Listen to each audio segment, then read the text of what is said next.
to Florida, I began to experience what felt like an energy or something that could not be seen as it shadowed me. It was as if this force of energy was present but in an invisible state of existence that constantly left me with the experience that I was to know something as it was on the tip of my tongue. The problem was I had no idea what I was supposed to remember or even learn. As time progressed, it became intense, like driving me over the edge intense. What was it? The experience of being before Christ was the invisible force pressing onto me to seek my purpose. I returned to attempt what I had failed to do numerous times in the past, which was to write the truth of our power and our purpose. I want to apologize to everyone for my own lack and ignorance to not have overcome this before now, to learn on my own, and when one is on one's own, it is almost impossible to shatter this reality. The design of this reality is always responsible for the change in environments by any and all events that consist of darkness.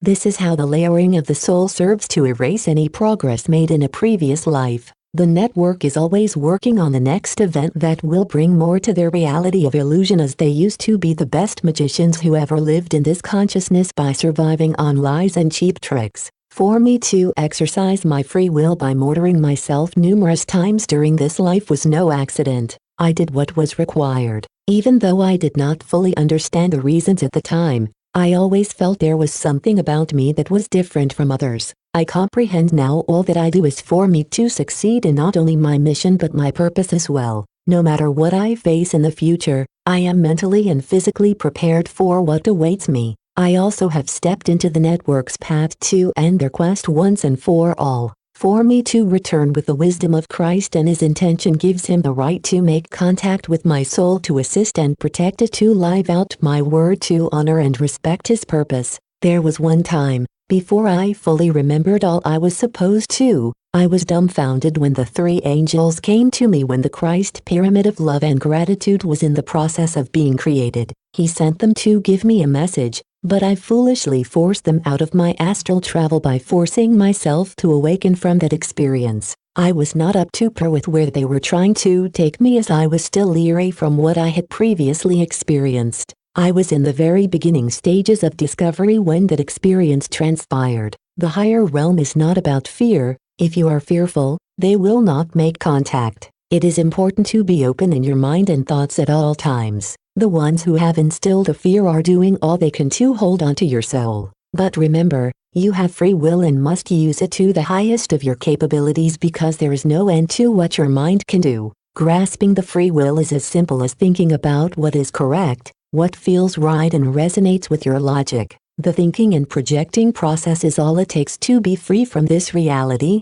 but knowing this together as one unit of people is the key. When we learn and are as one together, all minds knowing this knowledge creates a strong bond of love, so no one will be forsaken or left behind. Once the truth has been comprehended, we are given a chance to create a new way of living for ourselves and for others. We will experience the power of love in a new way, with self-awareness through the creation of the mind and guidance of the heart and soul. As I already mentioned, it was not until years after my ascension that I started to be pushed by an unknown source of energy. I had to look deep into who I was, walking away from the luxurious life I had grown accustomed to for so long and into the unknown. As long as those material things were there, they would hold me in a false reality. I without a doubt know I existed in past lives with wealth and power. I know that because I have walked away from many opportunities in this current life that would have led me back to what I experienced in a prior life.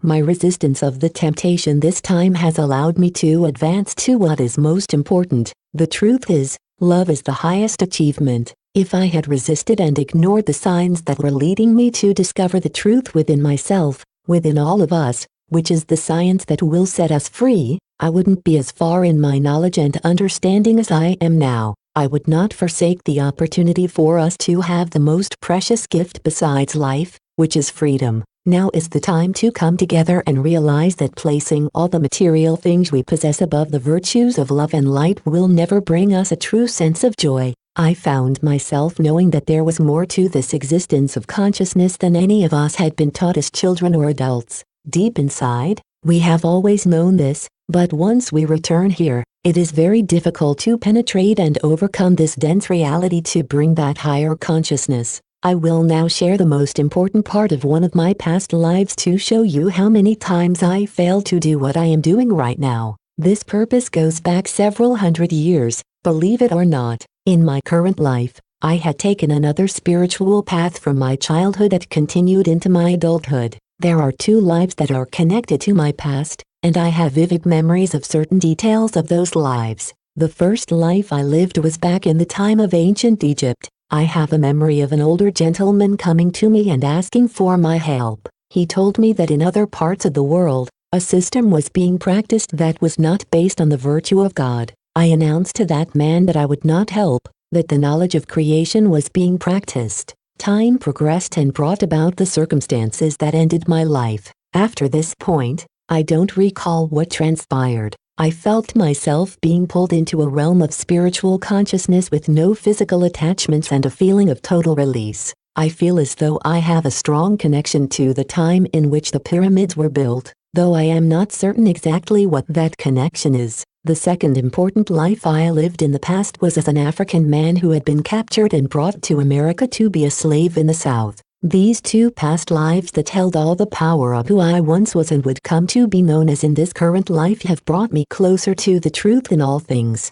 In my astral travels to events in my past lives, I have had significant experiences since I have been spiritually awakened. I saw a white female who stood along a riverbank, looking at some log rafts floating downstream in a southward direction. I saw a black man in shackles, sitting in the middle part of a raft floating down this river. To his left, at the rear of the raft, was a lady wearing a long-sleeved white blouse and a long skirt, with her hair pinned up in a bun. Her husband was wearing slacks and a white long-sleeved shirt and what seemed to be suspenders over his shoulders. He was positioned at the front of the raft, guiding it with a pole, careful not to bump the raft ahead, carrying a few farm animals. Beyond the animals was another raft with another slave sitting in shackles. This experience felt so familiar, and as I looked toward the first raft, my gaze was met by the African man, and a sense of astonishment came over me. I realized all at once that this man gazing into my eyes was me. The sensations and memories of being that black man began to race over me. I felt the hurt, the shame,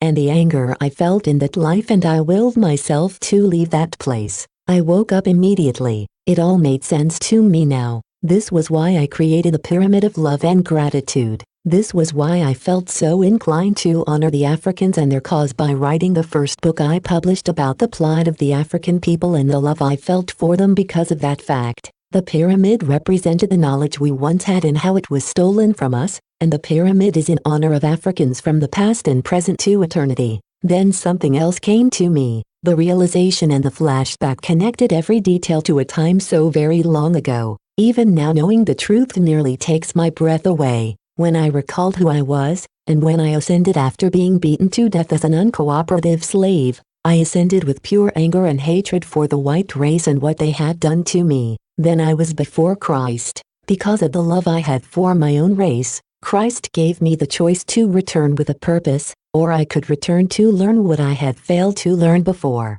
I replied that I would return with a purpose. In the higher realm, your word is gold, and if you agree to return with a purpose, you will do as you promised. You don't have the luxury to know the purpose firsthand and then decide if you want to do it. It doesn't work that way in the higher realm. You are informed after you give your word to do the purpose asked of you. There is humor in the higher realm. Believe me, there is love, laughter, and understanding. Christ told me that I would return to create the Pyramid of Love and Gratitude in honor of all Africans from the past, present, and future. He told me the colors would be black, white, and gold. He stated the black would start at the bottom and go up at an angle to the top, then the white and the gold would follow. Christ informed me that I could do this on one condition. I would have to return as a woman. I just about laughed but did not. Christ then stated I would be a white woman. Realizing that everyone is ignorant in this reality of knowing the truth, I knew the white people were acting in ignorance too when they enslaved others,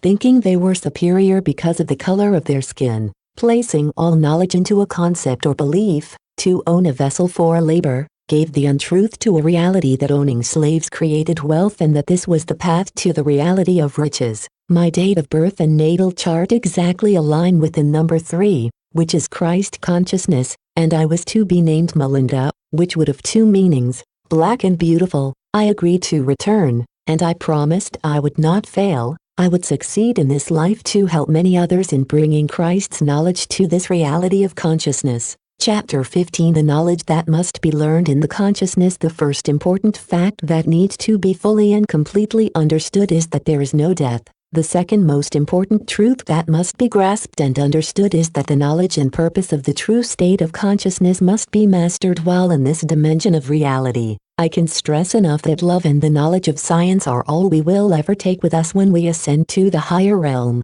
We will not take the knowledge of any trade in this reality with us, and if by chance that is all that has been mastered in this powerful reality of consciousness, then that soul will be redirected back. If there is a planet still existing to return to in order to sustain life, we will come again as many times as it requires until the free will has activated the encrypted code of purpose. I am referring to the knowledge of alchemy and its ability with the assistance of the mind to co-create material things. Seeking science and knowledge will bring forth the wisdom that is in us from that master of the highest realm of knowledge, which is God, which is love and gratitude. This is the knowledge I am referring to, not the knowledge that sustains the reality of man. Only this knowledge is required to be free from the enslavement from this darkness of doom. To emotionally detach and release all worldly possessions is the ticket into the higher realm. Knowledge is power, and it belongs to the expanded mind that has reached complete freedom by embracing and understanding that we have had a choice the whole time by the graces of our own free will.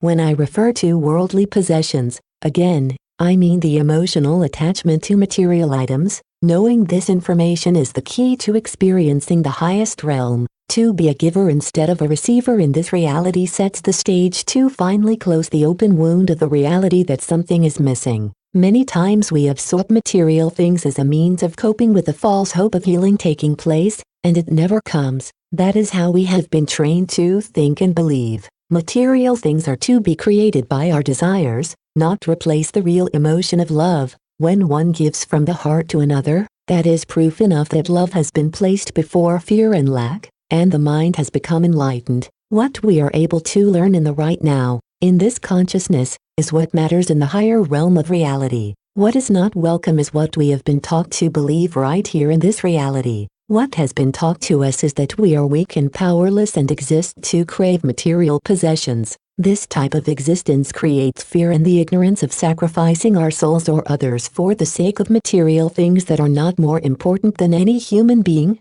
and never will be. To give love to a material item that does not love you back is pure ignorance. There are certain things we learn here that are of no use to us in the higher realm, such as the collecting of material things. Not even the concept of monetary wealth is considered there. The only receiving we should ever know is our ability to make something out of nothing by the creative thought process, pulling all elements, and the ability to send the command. The invisible energy will always react to the Creator's command, which is you. We are God as His energy makes up our souls. Using our knowledge together with the alchemy of quantum physics to create what is being visualized is what we will strive to do. It is so important to make it crystal clear that the knowledge I am speaking of has nothing to do with a system designed by man-created knowledge to enslave, such as industry of any sort, banking, real estate, or even church. I'm sorry if that offends anyone. Once upon a time, it was a practice to give all your possessions away and replenish by using the knowledge to create more.